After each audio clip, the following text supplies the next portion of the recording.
Hi everyone, for this week's video, I wanted to talk about buyers starting their home search process, how to find a buyer's agent to represent you, and what you should be understanding and what you should be looking for in a buyer's agent. So in today's world, it's very common for buyers to start their home search by looking at listings online. So on Zillow, Realtor.com, Trulia, whatever the real estate website is that they start their home search.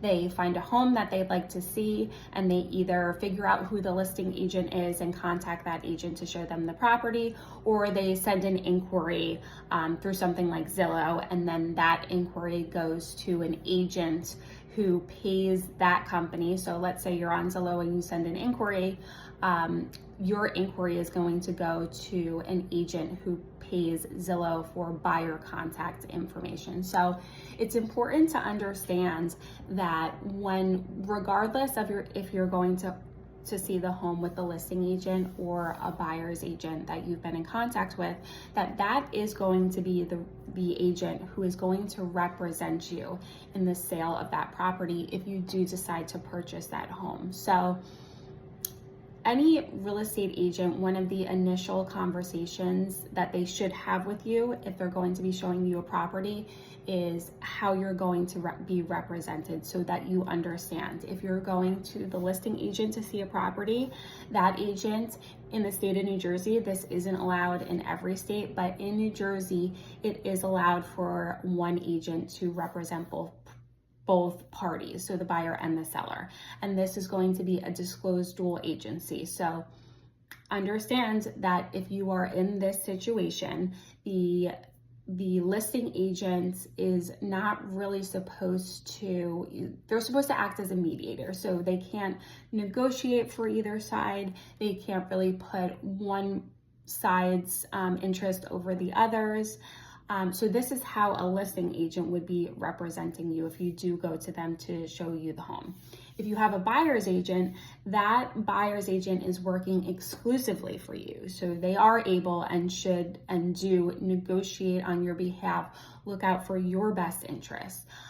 So the reason why I wanted to explain this is because some people believe that, whoever shows them the home, they could have the listing agent show them the home, and then if they have another agent, a buyer's agent who they want to represent them, if they do decide to purchase the home, then they'll go see that agent. So understand that whoever the agent is, whether it's a listing agent or the buyer's agent, whoever you see that home with, that's who's going to be representing you. Like I said, this conversation should be had with you up front so that you understand how you're being represented, but it's not always the case that agents disclose this or explain this on the first conversation. So I just wanted to explain a little bit about that.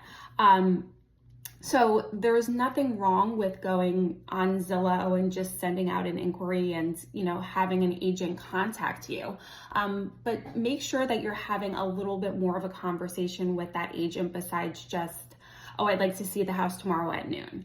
Talk to that agent, because that is going to be the agent that represents you if you'd like to purchase the home. So make sure that it's somebody that you're comfortable with. Our company, we do pay Zillow for buyer leads. So you could get in contact with one of us. We're professional, knowledgeable, experienced realtors in the area, but that's not always the case. Anybody can pay Zillow for leads. So you could be getting in contact with one of us, or you could be getting in contact with an agent who's been in the business for one day.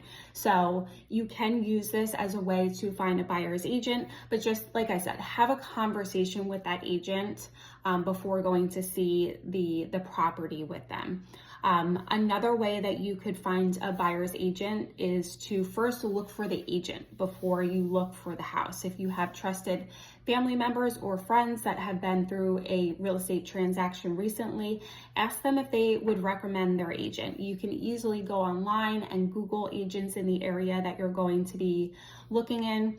Look out reviews, their past sales, how long they've been in the business. So there's a lot of resources out there. And so when it comes down to it, just understand who you're going to be working with. understand that before you go see the home, and understand how somebody is going to be representing you if you're going with a listing agent versus just a buyer's agent. Hopefully this helps. If you have any questions or you need help with your home search, please feel free to reach out. You can either send me a message or my email address is steph.geist@gmail.com.